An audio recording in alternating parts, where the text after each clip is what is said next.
Hey vinyl community, this is Steve from Steve Spins Records, and today we're going to look at one of the pickups that I got on Record Store Black Friday 2020, DMX The Legacy. So I'll let you zoom in there to see the cover, and then there's the sticker, Best of DMX, Record Store Day exclusive, first time on vinyl, Record Store Black Friday 2020.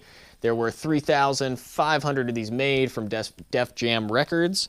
It's on translucent red vinyl, and it's a standard weight. So I'll get the record out so you can see what we're talking about here, just so you can see it. I've replaced the paper sleeves it came with some MoFi inner sleeves. And here you can see the label itself with the Classic X from DMX. You've got the track listing there, and then on this side you can see again DMX The Legacy, and it's a really nice translucent red looking vinyl with kind of the cool golden black on it too. I didn't know how the colors would look with that combination, but I actually kind of like it. It's not too bad to look at. The pressing itself, and if you play a record from DMX, you kind of know what you're going to get. He's synonymous with rap in the late 90s and early 2000s. Fun fact about DMX is that he is the only artist in history to have his first 5 albums debut as #1 on the Billboard charts. So he came out really hot. Back then, he was a super big deal. He got into some legal trouble later on in life, tapered off a bit, is now since released from prison as of January 2019, so he's been out for a little bit, which is great. And then the albums themselves, you have in '98 he came out with 2 albums, It's Dark and Hell is Hot, and then Flesh of My Flesh. And then in '99 he came out with his best-selling album, which is And Then There Was X. In 2001 he came out with The Great Depression, and then in 03-04 he came out with The Champ, and all 5 of those albums debuted as #1, which again is just a good testament to his talent as an artist and his ability to hear and listen and understand the beats that were going to make him great. There's a great video of DMX taken a couple years ago where he talks about how he collaborated with Swizz Beatz, how he came in and heard the tracks and he knew instantly, without even rapping on them, that they were going to be hits just because of the beat and the instrumentals in the background. So just a really interesting interview, which I'll link to either in the description below or maybe up in the area up here.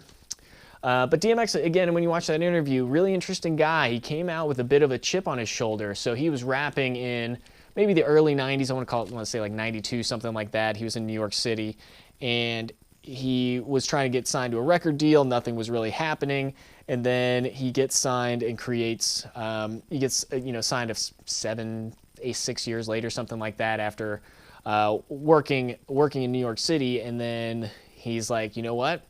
I want to prove to all the people that doubted me along the way that I had a lot of talent, and I wanted to kind of prove a point. So he drops 3 albums in two years, all 3 of them debuting at #1, which is a bit of a feat. And then he comes back a couple years later, and then a couple years later again, just to prove how relevant he can and will be. But highly recommend, if you're interested in DMX as an artist, to watch that video, because there's a lot of good insight as to how he was approaching music at the time and how he built it.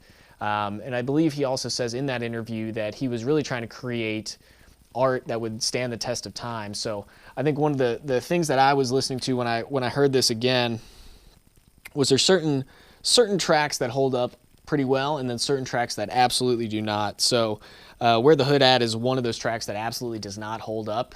When you listen to it today in 2020, it's pretty cringy, almost from the get-go, right? There's a lot of homophobic language in it, which at the time in 2003 when it came out was a little bit more socially acceptable. Obviously today, terrible idea, wouldn't fly, just is not good to listen to. And it's hard to think about how music back then was portraying the gay community and the words that they were using towards them in the lyrics, and these are songs that were popular and played on the radio. So again, just a really interesting look back at some of the songs and a bit of the time capsule that you step into when you get this. Beyond that, you know, there's the Rough Riders anthem and What's My Name, Party Up, X Can Give It To You. Pretty much all of the songs you know from DMX are on this two LP set. I'll read them out to you. It's Ready to Meet Him, Where the Hood At, What These Bitches Want, Get At Me Dog, Rough Riders Anthem, What's My Name, Party Up, X Gonna Give It To You, How It's Going Down, Slippin', Who We Be, and Grand Finale, which features Ja Rule, Method Man, and Nas. So again, very much a collection and a bit of a time machine to take you back to the late 90s and early 2000s when you think about the rap that was happening back then. So that's my take on it. It's a good record if you are a fan of DMX but don't have any of his music. The other thing is that on record store day, I paid $35 for this.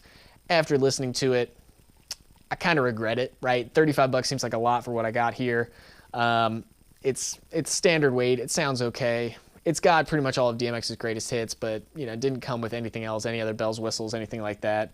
It's from Def Jam Records, like I said, and I think you can find it today on a secondhand market for much less than the $35. So if you're interested in it, maybe check it out on eBay or Discogs or whatever. But yeah, it's I don't know.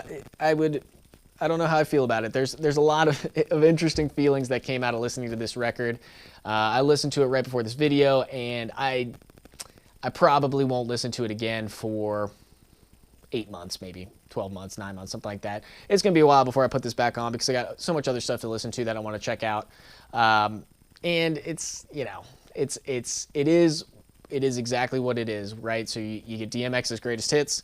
When you walk in knowing that, kind of self-explanatory to what you're going to get. So if you made it this far, thanks again for watching. Be sure to subscribe to the channel where I go through, listen to my records, try to provide my honest review, and just give you some context about the music and what's going on with it and whether or not you might like it. I give you my take, maybe make a recommendation or two and just say, hey, this is what this might be good for. So thanks if you made it this far. Be sure to like the video, drop your favorite DMX song in the comments below if you would, if you have one.